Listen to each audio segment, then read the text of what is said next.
देश को यदि कोई फेल करता है तो वही ब्यूरोक्रेसी है।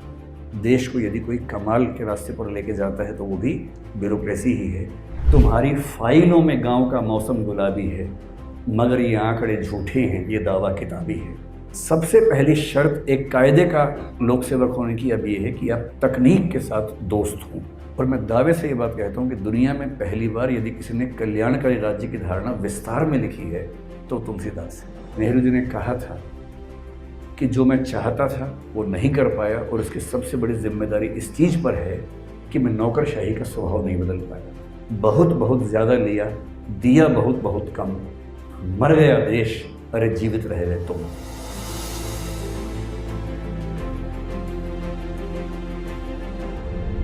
मैं शुरू करता हूँ आज की बात। बहुत दिनों से अक्षय और उनकी टीम मुझे संपर्क कर रहे थे और उन्होंने कई बार रिक्वेस्ट की, तो मैंने अपने जो टीम देखती है इन चीज़ों को उससे कहा। तो 5-6 महीने से वो चल रहा था, हो नहीं पा रहा था। तो पिछले सप्ताह मैंने इनको बुलाया, अक्षय को।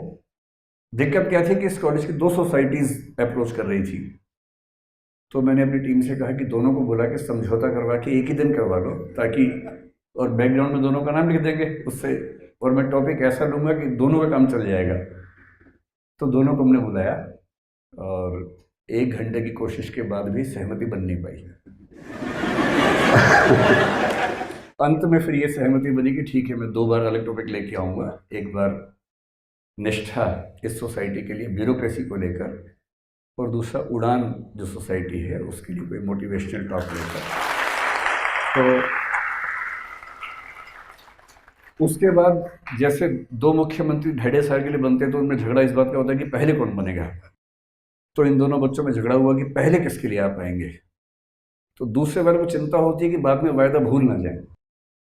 तो मैंने उनसे कहा कि आप भरोसा कर लीजिए वचन का, अगर मैं आपसे कह रहा हूँ तो आ जाऊँगा। आज मैंने मन से बोल दिया, तब तो कुछ पीछे जाने की बात रही नहीं।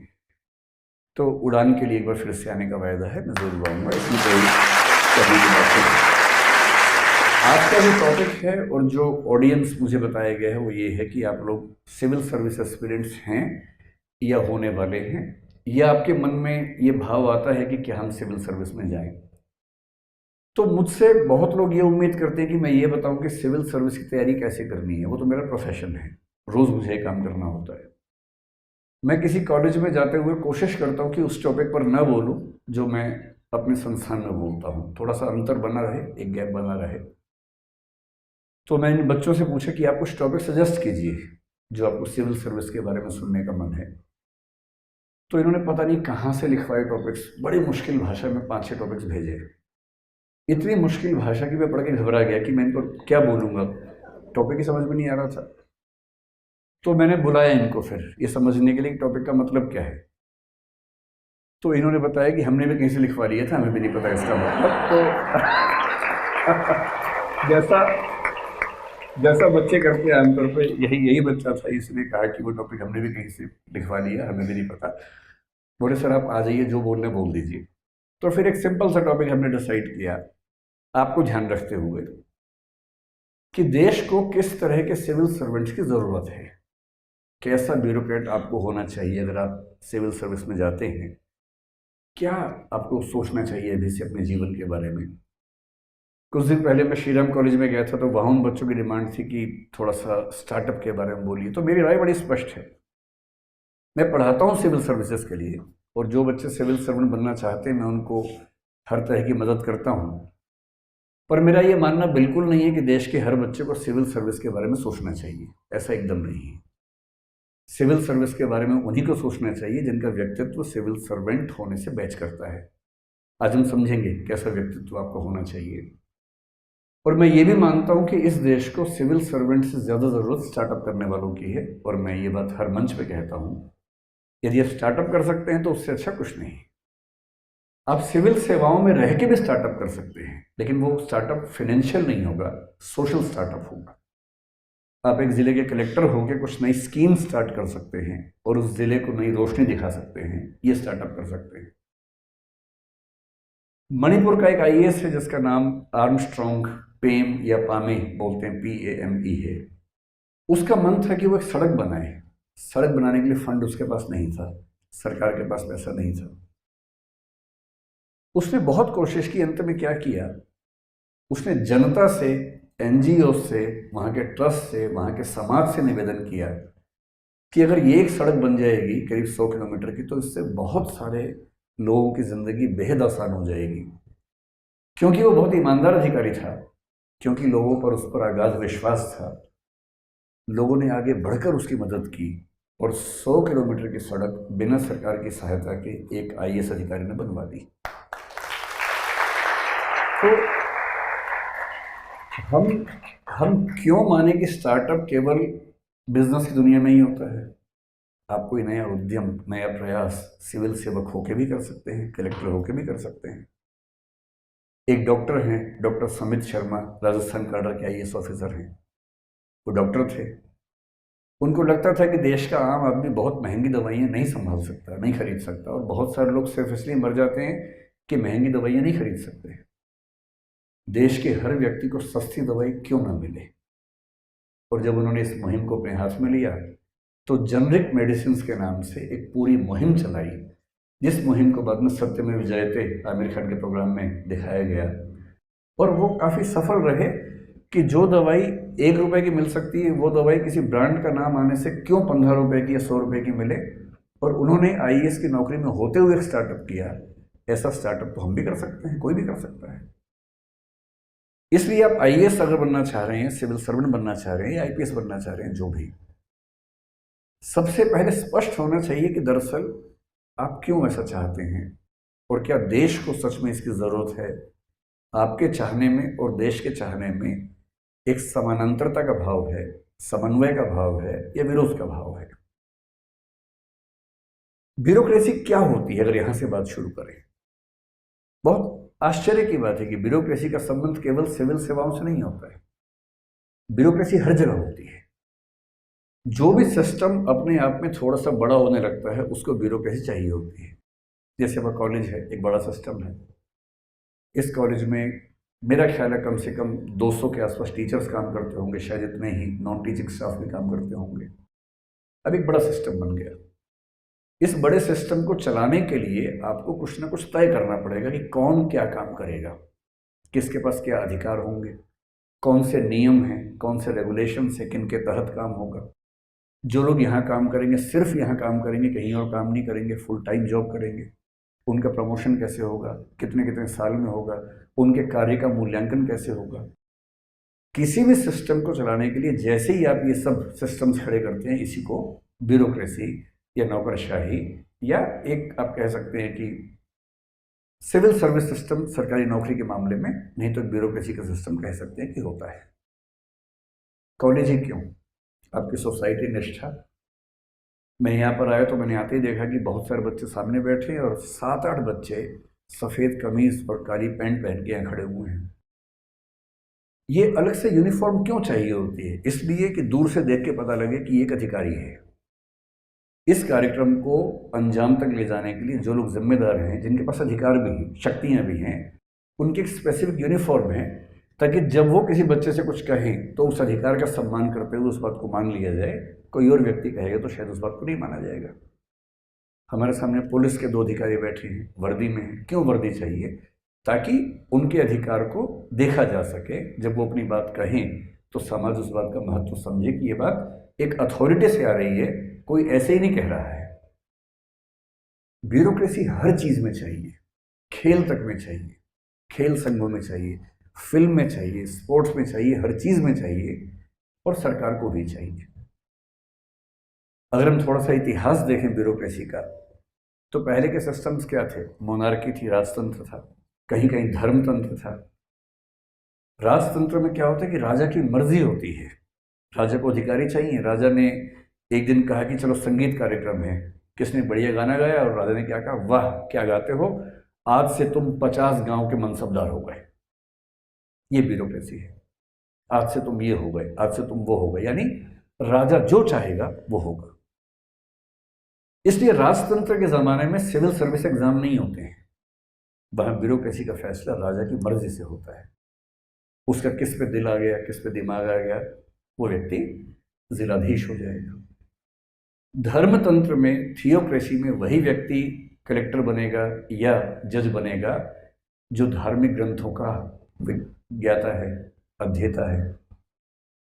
लेकिन जब हम एक आधुनिक राज्य में आते हैं, जैसे भारत एक आधुनिक राज्य है, जैसे 1947 में हम आज़ाद हुए, 1950 में हमारा संविधान लागू हुआ, हमने घोषित रूप से कहा कि हम एक लोकतांत्रिक देश हैं, और लोकतंत्र में भी हम रिपब्लिक हैं, जो इंग्लैंड आज तक नहीं हो पाया है, क्योंकि हमारा राष्ट्र का प्रमुख भी इलेक्टेड होता है, न कि जन्म से बनता है।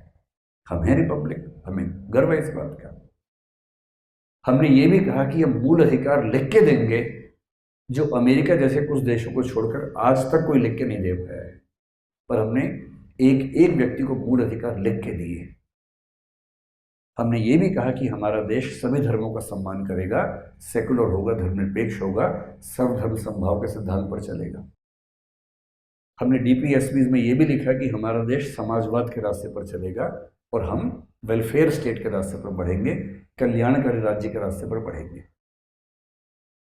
ब्रिटिश शासन के दौरान ब्यूरोक्रेसी का सेटअप हमारे देश में बनने लगा था। एग्जाम भी होने लगा था। एग्जाम के लिए 21 साल से कम उम्र में इंग्लैंड जाकर परीक्षा देकर पास होना होता था, जो भारत के आम आदमी के लिए असंभव था। लेकिन तब भी कुछ लोग गए, आईएएस बने, लौट के आए, आईसीएस उस समय बोलते थे।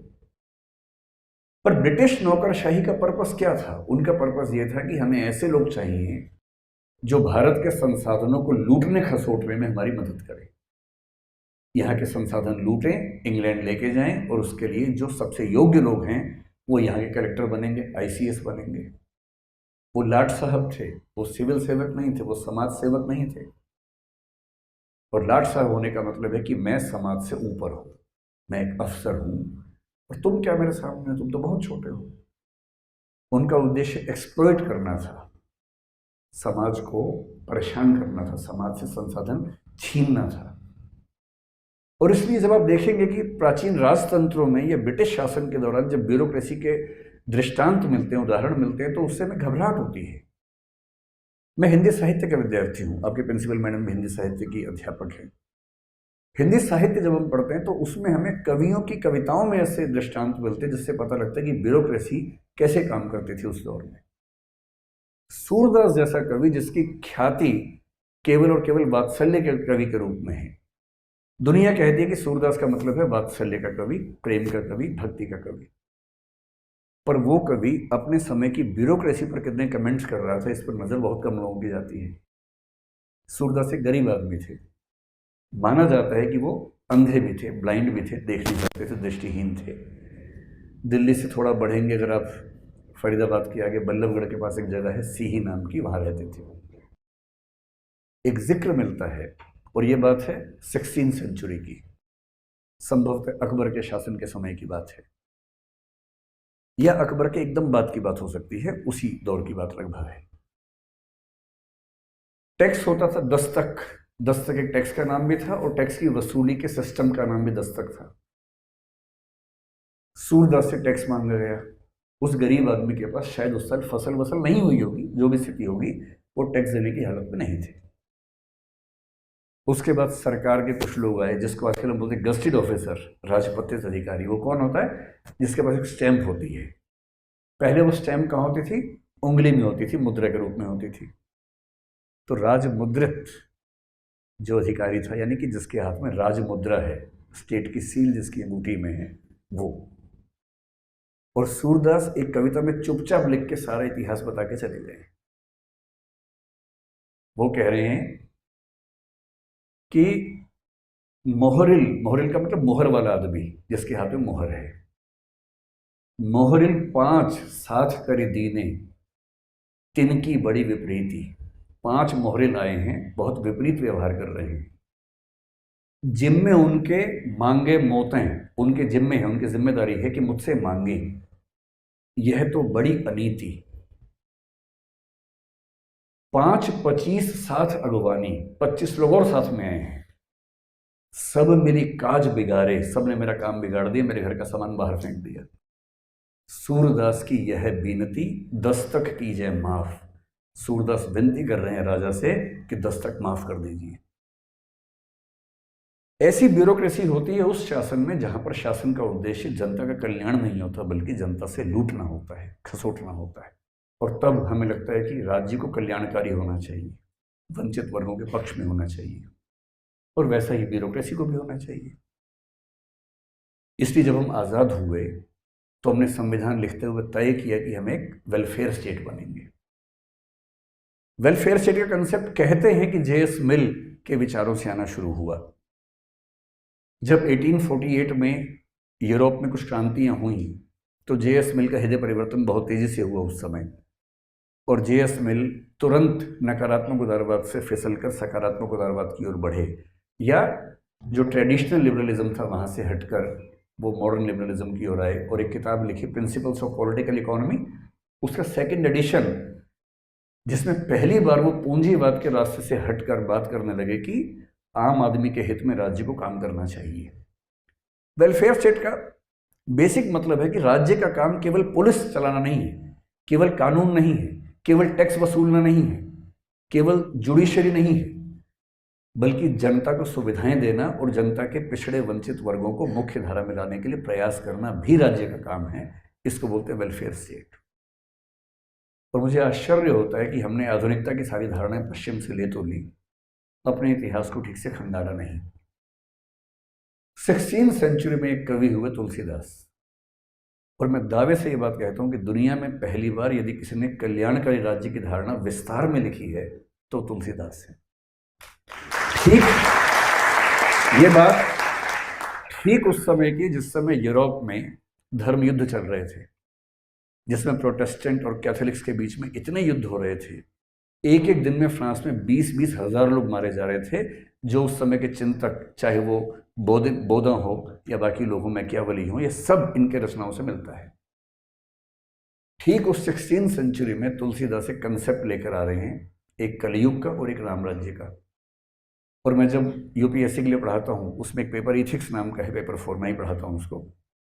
उसमें कंसेप्ट है गुड गवर्नेंस, और वहाँ हम इस बात को डिस्कस करते हैं कि अगर गुड गवर्नेंस का कंसेप्ट पीछे जाके देखने तो राम राज्य की तुलसी की धारणा में सारे फैक्टर्स, आप जिसको ह्यूमन डेवलपमेंट इंडेक्स आज कहते हैं, उस HDI के पापा तुलसीदास के यहाँ पहले से मौजूद हैं, एकदम एज इट इज मौजूद है। और क्या मौजूद है, वो क्या कह रहे हैं आप सुनिए, उनका वर्णन सुनिए एक उनके छंद में कि राज्य कैसा होना चाहिए। अल्प मृत्यु नहीं कवनियों पीरा, किसी व्यक्ति के कम उम्र में मौत नहीं होनी चाहिए। आप क्या बोलेंगे, लाइफ एक्सपेक्टेंसी ज्यादा होनी चाहिए। भाषा ही तो बदली। अल्प मृत्यु नहीं कवनियों पीरा, सब सुंदर सब विरुज शरीरा, सब लोग सुंदर हो, कोई व्यक्ति बीमार ना हो, हेल्थ पैरामीटर्स हों। आपकी भाषा का हेल्थ इंफ्रास्ट्रक्चर हमारा कैसा है, हमने बीमारियों से कितनी लड़ाई लड़ ली है, वो बात तो वो भी कह रहे हैं, सब सुंदर सब विरुज शरीरा। नहीं दरिद्र को दुखी न दीना, एक भी व्यक्ति गरीब नहीं होना चाहिए, कोई दुखी ना हो, कोई दीन ना हो, परेशान ना हो। नहीं कोई अबुध ना हो, अनपढ़ ना हो, इलिटरेट ना हो, न लक्षणहीना। ये लक्षण वो बता रहे हैं कि राम राज्य के लक्षण हैं। अगर राम राज्य का लक्षण उनकी भाषा में ये है तो आज की गुड गवर्नेंस भी तो वही मॉडल है। इस तरह का राज्य, इस तरह का समाज किसी भी देश को क्यों हासिल नहीं होना चाहिए। आज हम वर्ल्ड बैंक की रिपोर्ट के बेस पे गुड गवर्नेंस के 8 लक्षण मानते हैं, और वो 8 लक्षण हमें राम राज्य के तुलसी कंसेप्ट में दिखाई देते हैं। और वो क्यों ऐसा कर रहे हैं, वो 16वीं सेंचुरी में अपने समय के राजाओं को देख रहे हैं। उनको 111 साल का जीवन मिला, कई राजा उनके सामने आए और गए और चले गए। उनकी यात्रा बाबर से शुरू होती है, हुमायूं तक उनकी यात्रा चलती गई है लगातार, अकबर उसके बाद तक चलती रही है। और उस पूरे दौर में वो महसूस कर रहे हैं कि एक अच्छे राज्य को ऐसा होना चाहिए, न कि ऐसा जो केवल टैक्स वसूल करे, केवल परेशान करे। इस फिलॉसफी के साथ हमने अपना संविधान लिखा। हमारा संविधान जिन फिलोसफर्स की फिलोसफी पर टिका है उसमें कबीरदास और तुलसीदास सबसे बड़े लोग हैं। कबीरदास से हमने सीखा कि कैसे हमें समानता की बात करनी है, जाति व्यवस्था समाप्त करनी है, हर धर्म के व्यक्तियों को एक समान महत्व देना है। तुलसीदास से हमने गुड गवर्नेंस के फार्मूले सीखे, समन्वय की चेतना सीखी। महात्मा गांधी और डॉक्टर अंबेडकर संविधान लिखने के समय, डॉक्टर अंबेडकर एक तरह से कबीरदास के पुनर्जन्म हैं, जो अधिकार के साथ सामाजिक समानता की बात कर रहे थे। महात्मा गांधी एक तरह से तुलसीदास का पुनर्जन्म है, जो समन्वय और सबको साथ लेकर चलने की बात कर रहे थे। और एक अच्छे देश की रचना किसी एक दृष्टिकोण से ना होकर के सबके मिलने से होती है, सबकी अच्छी बातों को साथ में लेके चलने से होती है। और तब हमारे देश ने तय किया कि हमें एक ऐसा शासन चाहिए जो समाज के हर वर्ग को लेकर चले। हमने मूल अधिकारों में प्रत्येक व्यक्ति को समानता का अधिकार सबसे पहले दिया, फिर स्वतंत्रता का दिया, संवैधानिक उपचारों का दिया, सुप्रीम कोर्ट, हाई कोर्ट सबके लिए एक्सेसिबल बनाया कि कोई भी व्यक्ति अपनी बात कर सके, अस्पृश्यता को समाप्त करने की बात कही। और फिर नीति निर्देशक तत्वों में हमने बताया कि हमें समानता कैसे कैसे स्थापित करनी है सभी वर्गों के लिए। इस वायदे के साथ संविधान सभा ने संविधान पर हस्ताक्षर किया कि अब जो समाज बनेगा वो सभी का समाज होगा, किसी एक वर्ग विशेष, धर्म विशेष का समाज ना होकर के सबको साथ लेके चलने वाला समाज बनेगा। ये समाज केवल प्रधानमंत्री के चाहने से नहीं बनता है। नेहरू जी उस समय कितना भी चाहते, समाज कैसे बन जाएगा, एक व्यक्ति कैसे कुछ करेगा। जो पॉलिटिकल लीडरशिप तय करती है उसको एग्जीक्यूट करने वाला काम करती है ब्यूरोक्रेसी, नौकरशाही। और नेहरू जी ने कहा था कि जो मैं चाहता था वो नहीं कर पाया, और उसकी सबसे बड़ी जिम्मेदारी इस चीज पर है कि मैं नौकरशाही का स्वभाव नहीं बदल पाया। यही बात इंदिरा गांधी ने भी कही थी जब उन्होंने कमिटेड ब्यूरोक्रेसी की बात की। हालांकि इस पर डिबेट बहुत ज्यादा है कि वो कमिटेड किसके बारे में कह रही थी, कि संविधान के प्रति या प्रधानमंत्री के प्रति।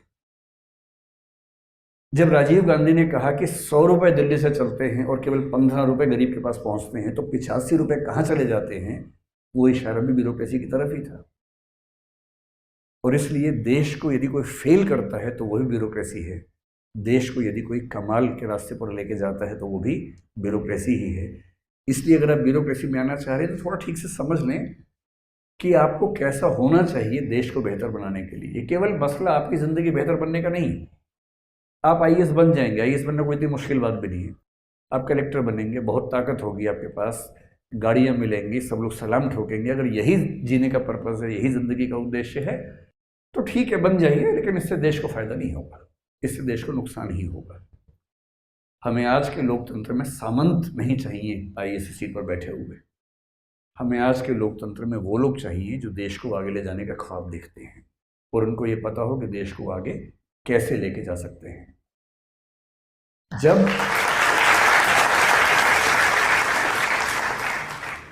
इसलिए आज़ादी के बाद श्री वल्लभ भाई पटेल ने सिविल सर्विसेज के लिए बहुत एफर्ट्स किए। पहले हमारे पास 9-10 ऑल इंडिया सर्विसेज थी, बाद में संविधान में 2 रह गई। और सिविल सर्विसेज के मामले में जिस व्यक्ति की भूमिका सबसे बड़ी हमारे देश के इतिहास में रही, आधुनिक इतिहास में, वो वल्लभ भाई पटेल हैं। और उन्हीं के प्रशंसा में सिविल सर्विस डे मनाने की परंपरा भी हम लेके आए।